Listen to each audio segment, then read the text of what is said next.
लहान मुलांच्या भांडणातून परभणीमध्ये 2 गटात दगडफेक झाली। परभणी शहरातील इक्बाल नगर येथील ही घटना समोर आली आहे। 20 दुचाकी 4 चाकी वाहनाचे नुकसान झाले। पोलिसांचा चोख बंदोबस्त त्या ठिकाणी तैनात करण्यात आला आहे। हे दृश्य आपण पाहतोय। दगडफेक झाली। दगडफेकीमध्ये 20 वाहनांचं तब्बल 20 वाहनांचं नुकसान झालेलं आहे। एकमेकांवरील दगडफेक करण्यात आली। लहान मुलांच्या भांडणातून खरं तर ही संपूर्ण घटना घडली। आधी लहान मुलांचं भांडण झालं तर लहान मुलांच्या भांडणाचं रूपांतर दगडफेकीत झालं आणि या दगडफेकीमध्ये तब्बल 20 वाहनांचं नुकसान झालं।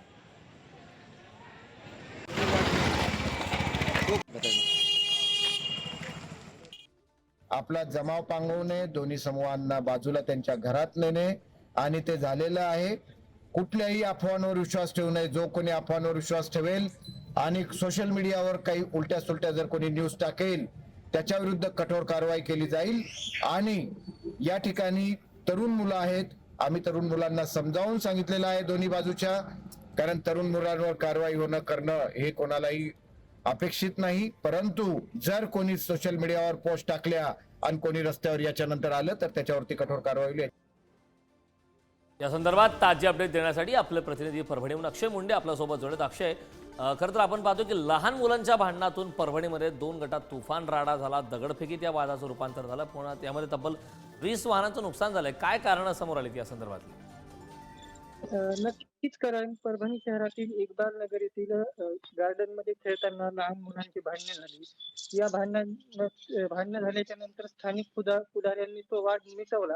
मात्र रात्रीच्या सुमारास अचानक दोन्ही गटाकडून तुफान दगडफेक करण्यात आलेली आहे।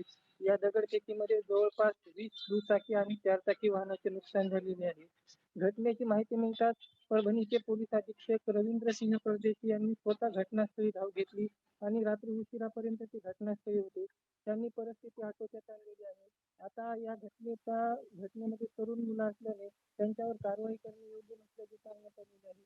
मात्र सोशल मीडियावर जर कोणी काही अफवा पसरवली तर त्याच्यावर थेट कारवाई करण्याचा इशारा देण्यात आलेला आहे। सध्या स्थितीला परिस्थिती नियंत्रणात आहे। पोलिसांचा तिथे चोख बंदोबस्त ठेवण्यात आलेला आहे। नक्कीच अक्षय, खूप खूप धन्यवाद या महत्त्वपूर्ण अशा माहितीसाठी। Thank you.